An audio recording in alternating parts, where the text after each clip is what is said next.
نحمدہ ونصلی علی رسولہ الکریم اما بعد فاعوذ باللہ من الشیطان الرجیم بسم اللہ الرحمن الرحیم رب اشرح لی صدری ویسر لی امری واحلل عقدۃ من لسانی یفقہوا قولی۔ میں آج اس ویڈیو کے ذریعے اہل سنت علماء اور عوام کو ایک اہم پیغام دینا چاہتا ہوں۔ پس منظر اس کا یہ ہے کہ چند دن پہلے اہل تشیع کے ایک نامور مذہبی رہنما جناب شہنشاہ نقوی نے اپنی قوم، اپنی برادری کو ایک خوشخبری دی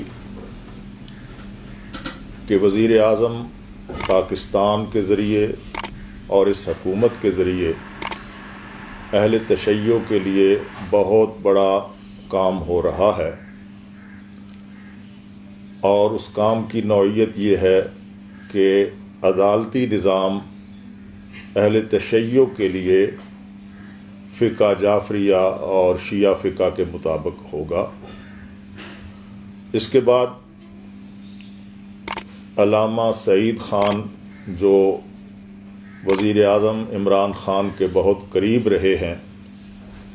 انہوں نے بھی اس کی تائید کی اور قدر تفصیل بیان کی کہ وزیر اعظم ہاؤس سے دستخط ہو کر ایک مسودہ صدر پاکستان کی ٹیبل پر پڑا ہے، اور اس میں یہ ہے کہ ایک ایسا قانون بنایا جائے، پارلیمنٹ سے ایک ایسا بل منظور کیا جائے جس کے نتیجے میں عدالتوں میں اہل تشیع کے لیے ایک الگ نظام ہو جو ان کی فقہ کے مطابق ہو، اور ان کے درمیان تمام مسائل کا فیصلہ فقہ جعفریہ اور شیعہ فقہ کے مطابق ہوگا۔ اب 2-4 دن سے قومی اسمبلی کی ایک قائمہ کمیٹی نے ایک بل کے مسودے کی متفقہ طور پر منظوری دی ہے،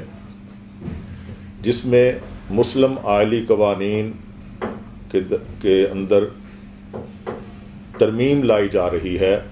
اور اس ترمیم کے مطابق یہی معاملہ ہوگا کہ اہل تشیع کو نکاح اور طلاق اور وراثت کے تمام مسائل میں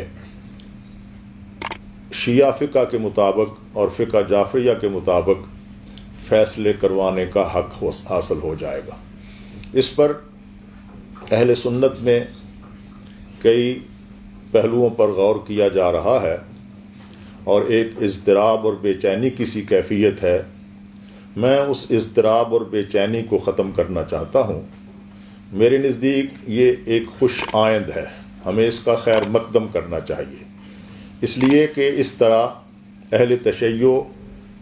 پاکستان کے قومی دھارے سے الگ اپنے لیے ایک شناخت بنوا رہے ہیں، بالکل اسی طرح جس طرح قادیانیوں نے، مرزائیوں نے امت مسلمہ سے الگ راستہ اختیار کیا اور غلام محمد قادیانی کو نبی مان کر وہ امت مسلمہ سے الگ ہوئے۔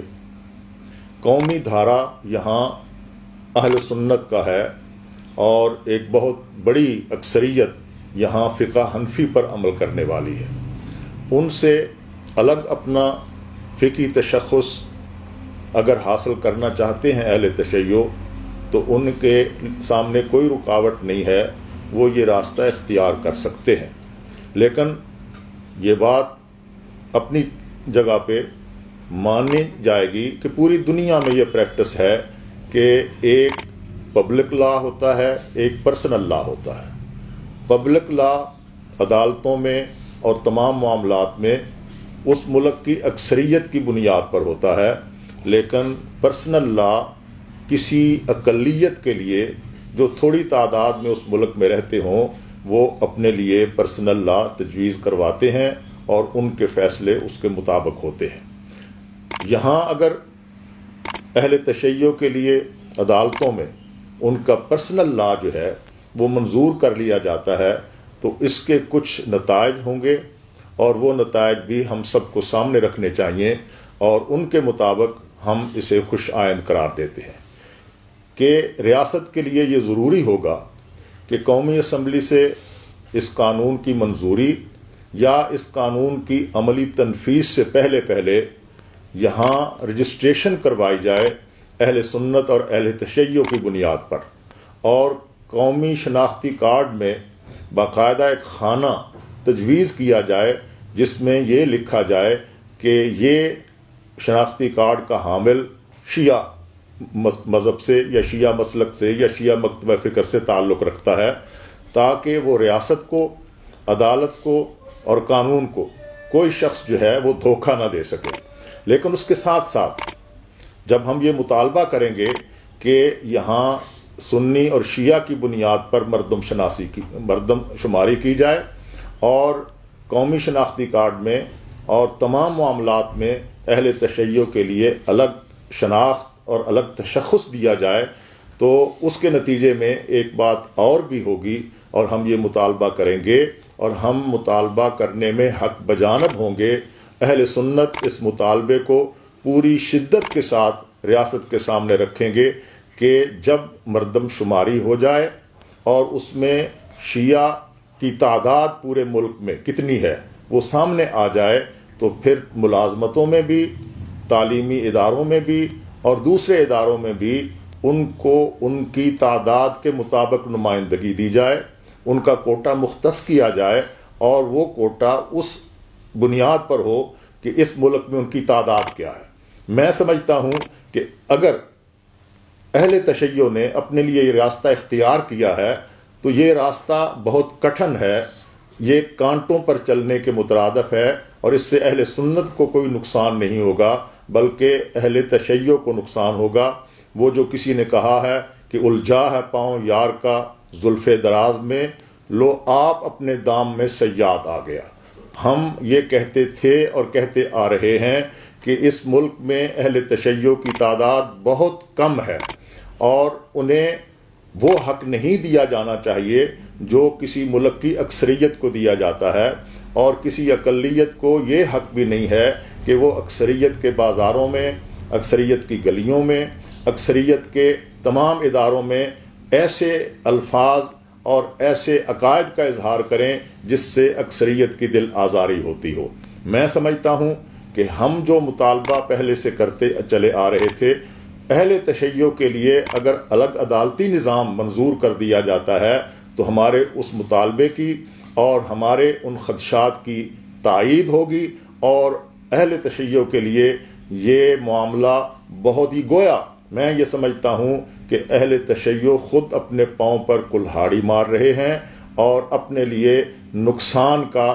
راستہ تجویز کر رہے ہیں۔ اس کی منزل بہت کٹھن ہے۔ اس لیے میں اہل سنت، علماء اور عوام کو اس بات کر مطمئن کرنا چاہتا ہوں کہ اگر یہ معاملہ ہو جاتا ہے آئلی قوانین میں، مسلم آئلی قوانین میں یہ ترمیم آ جاتی ہے، اور پریزیڈنٹ جو ہیں وہ دستخط کر کے اسے آرڈیننس کے طور پر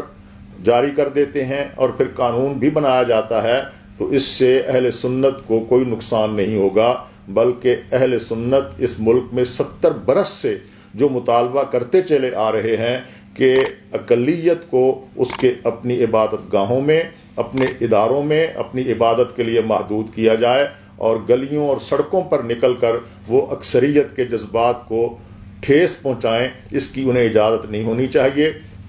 ہم یہ سمجھتے ہیں کہ اگر یہ سب کچھ ہو جاتا ہے، جیسے شہنشاہ نقوی نے اپنی برادری کو اور اپنی قوم کو خوشخبری سنائی ہے اور جس طرح تائید ہو رہی ہے، تو میں سمجھتا ہوں کہ اس کے نتیجے میں الگ شناخت ہوگی، الگ قومی شناختی کارڈ بنے گا، الگ رجسٹریشن ہوگی، شیعہ کی آبادی کا پورا تناسب جو ہے وہ سامنے آ جائے گا، اور پھر ہم یہ مطالبہ کریں گے کہ شیعہ جتنی تعداد میں اس ملک میں رہتے ہیں ان کے حقوق کا تحفظ قانون کے مطابق کیا جائے، لیکن انہیں اداروں میں، ملازمتوں میں اور تمام معاملات میں نمائندگی جو ہے وہ ان کی تعداد کے مطابق دی جائے، اور اکثریت اہل سنت جو ہے اس کے حقوق کو پامال نہ کیا جائے۔ لہٰذا میں اہل سنت عوام اور علماء کو اس سلسلے میں یہ پیغام دینا اپنا فرض سمجھتا تھا۔ یہ میرا نقطہ نگاہ ہے، اور اللہ تبارک و تعالیٰ سے ہم یہ دعا مانگتے ہیں کہ یہاں قوموں کے درمیان جو مختلف مسالک ہیں ان کے درمیان رواداری کی فضا قائم رہے، اور ایک دوسرے کی دل آزاری اور ایک دوسرے کے مقدسات اور ایک دوسرے کی مقدس شخصیات پر جو تبرہ بازی ہے یا ان پر جو الزامات اور اعتراضات کا سلسلہ ہے اسے بند کیا جائے۔ اور میں سمجھتا ہوں کہ فرقہ واریت کو کنٹرول کرنے کے لیے یہ بھی ضروری ہے کہ جہاں اہل تشیع کے مطالبے پر ان کے لیے الگ عدالتی نظام کا قانون بنایا جا رہا ہے، وہاں صحابہ اکرام اور اہل بیت کے ناموس کے تحفظ کے لیے